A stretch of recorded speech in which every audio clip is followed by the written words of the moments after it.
Mulugu municipal రాజకీయాల్లో రోజులు తరబడి కొనసాగిన ఉత్కంఠకు తెరపడింది. సీనియారిటీ అనుభవానికి ప్రాధాన్యమిస్తూ చింతనిప్పుల చంద్రకళను మున్సిపల్ చైర్మన్ గా ఎంపిక చేశారు. ఈ నిర్ణయంతో మంత్రి సీతక్క కీలక పాత్ర పోషించినట్లు పార్టీ వర్గాలు తెలిపాయి. 30 ఏళ్ల రాజకీయ అనుభవం, ప్రజలతో సన్నిహిత సంబంధాలు చంద్రకళకు కలిసి వచ్చాయి. అదే సమయంలో రియాజ్ మిర్జా వైస్ చైర్మన్ గా ఎన్నికయ్యారు. కొత్త పాలక వర్గం పట్టణ అభివృద్ధికి కట్టుబడి పనిచేస్తామని ప్రకటించింది. ములుగు కొత్తగా మున్సిపాలిటీ అవడంతో మరి అప్పటిదాకా మేము మేడారం బిజీలో మేడారం జాతరలో ఉన్నప్పటికీ సరే అన్ని రకాలుగా ఆలోచించి మాకు 10లో 12 కౌన్సిలర్స్గా వార్డులో గెలిపించినటువంటి ములుగు పట్టణ ప్రజలందరికీ, కష్టపడ్డ నాయకులకు, కార్యకర్తలకు, నిలబడ్డటువంటి గెలిచినటువంటి నాయకులకు అందరికీ శుభాకాంక్షలు.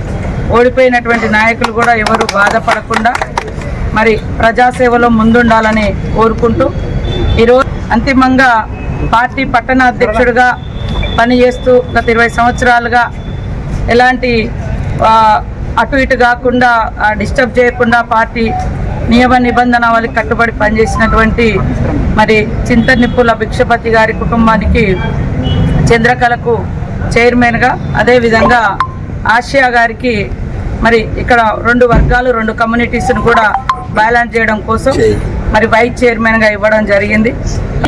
ఇచ్చిన ప్రతి మాట నిలబెట్టుకుంటాం, వార్డులను అభివృద్ధి చేసుకుంటాం.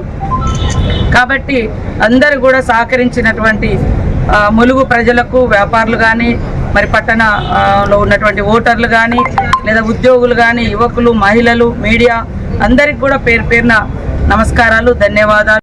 ఈసారి ములుగు కొత్తగా మున్సిపాలిటీ అవడంతో మరి అప్పటిదాకా మేము మేడారం బిజీలో మేడారం జాతరలో ఉన్నప్పటికీ సరే అన్ని రకాలుగా ఆలోచించి మాకు 10లో 12 కౌన్సిలర్స్గా వార్డులో గెలిపించినటువంటి ములుగు పట్టణ ప్రజలందరికీ, కష్టపడ్డ నాయకులకు,